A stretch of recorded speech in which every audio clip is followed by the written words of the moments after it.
this is the Peter Pan story, roughly speaking. Peter Pan is this magical boy. Pan is the god of everything, roughly speaking, right? And so it's not an accident that he has the name Pan. And he's the boy that won't grow up. And he's magical. Well, that's because children are magical. They can be anything. They're nothing but potential. And Peter Pan doesn't want to give that up. Why? Well, he's got some adults around him, but the main adult is Captain Hook. Well, who the hell wants to grow up to be Captain Hook? First of all, you've got a hook. Second, you're a tyrant. And third, you're chased by the dragon of chaos with a clock in its stomach, right? The crocodile. It's already got a piece of you. Well, that's what happens when you get older. Time has already got a piece of you. And eventually, it's got a taste for you. And eventually, it's going to eat you. And so Hook is so traumatized by that he can't help but be a tyrant. And then Peter Pan looks at traumatized Hook and says, well, no, I'm not sacrificing my childhood for that. So that's fine, except he ends up king of the Lost Boys. In Neverland, well, Neverland doesn't exist, and who the hell wants to be king of the Lost Boys? And he also sacrifices the possibility that he'll have a real relationship with a woman, because that's Wendy, right? And she's kind of conservative, middle class, London dwelling girl. She wants to grow up and have kids and have a life. She accepts her mortality, she accepts her maturity. Peter Pan has to content himself with Tinkerbell. She doesn't even exist. She's like the fairy of porn. She doesn't exist.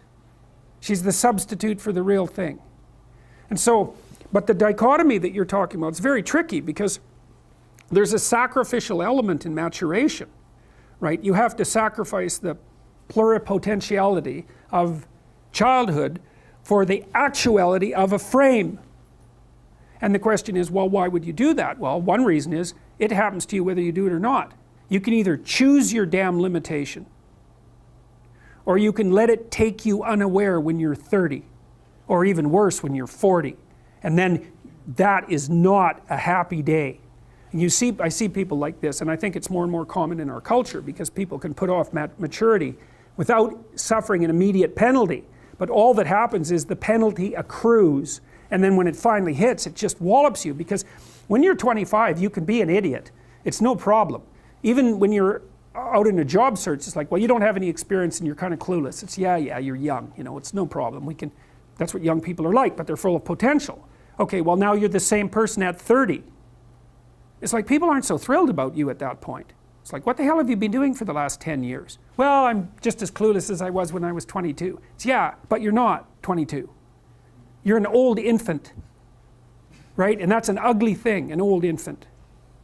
So part of the reason you choose your damn sacrifice, because the sacrifice is inevitable, but at least you get to choose it. And then there's something that's even more complex than that in some sense, is that the problem with being a child is that all you are is potential, and it's really low resolution. You could be anything, but you're not anything. So then you go and you adopt an apprenticeship, roughly speaking, and then at least you become something. And when you're something, that makes the world open up to you again. Like if you're a really good plumber, then you end up being far more than a plumber, right? You end up being a good employer. Not that plumbers, I'm not putting plumbers down. It's like more power to plumbers. They've saved more lives than doctors. So, hygiene, right? So, if you're a really good plumber, well, then you have some employees, you run a business, you train some other people, you enlarge their lives, you're kind of a pillar of the community, you have your family. Once you pass through that narrow training period, which narrows you and constricts you and develops you at the same time, then you can come out the other end with a bunch of new possibility at hand.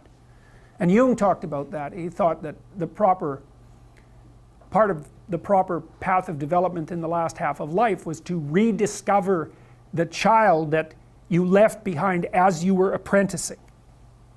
And so then you get to be something and regain that potential at the same time. Very, very smart. Well, he was very, very smart, so that's very wise thing to know. So, yep. Sacrifice. And we'll talk more about that too. You get to pick your damn sacrifice. That's all. You don't get to not make one. So you're sacrificial whether you want to be or not. That's a good thing to know as well. So even though it's rather, it's a rough thing to figure out. But other questions?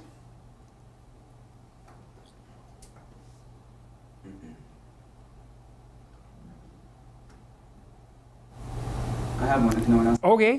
That thing you just said about noticing it more and more in people late into their 20s. Yeah. What do you think about that? Where do you think that comes from in terms of the culture we live in? I think universities facilitate it. Because you can go to university to not be something instead of going to university to be something. And it's Pleasure Island. And the price you pay for it, especially in the US, is debt. And you're enticed into it because the administrators can pick your pocket.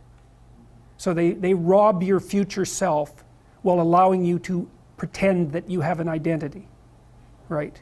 Very nasty. And you can't declare bankruptcy with your student loans in the US. It's indentured servitude. And it's precisely Pleasure Island. It's exactly that. And so tuition fees have shot way out of control. And part of the reason that universities don't make more demands on their students and let them get away with all the things they let them get away with is because they're basically, why the hell would you chase them out? They're $100,000 or more. So they can do whatever they want as long as you get to sell them to the salt mines. Right. So, and it's not the only reason, because the other thing that's happened is that the rate of technological transformation is so fast now, and the rate of turnover of things is that it is genuinely harder for people who are, say, 18 to 20. When I was a kid, roughly speaking, the kind of rough patch for life was probably 14 to 17, something like that. Now I think it's 18 to 25, something like that. And I think the reason for that is that all the jobs that the bloody hippies complained about being doomed to in the 1960s have now disappeared. Their problem was, oh my God, I'm going to go have to work for a corporation and get a salary for the rest of my life. And then I'll just end up in it with a pension, and that'll be my whole life. It's like, well, it seems like a lot better deal than an endless round of part-time Starbucks jobs. So, some of it is that. There's a space now in our culture that is lacking for people to make that transformation from adolescence into adulthood. And so the cost of that is forestalled. It's not a good thing. It's not a good thing.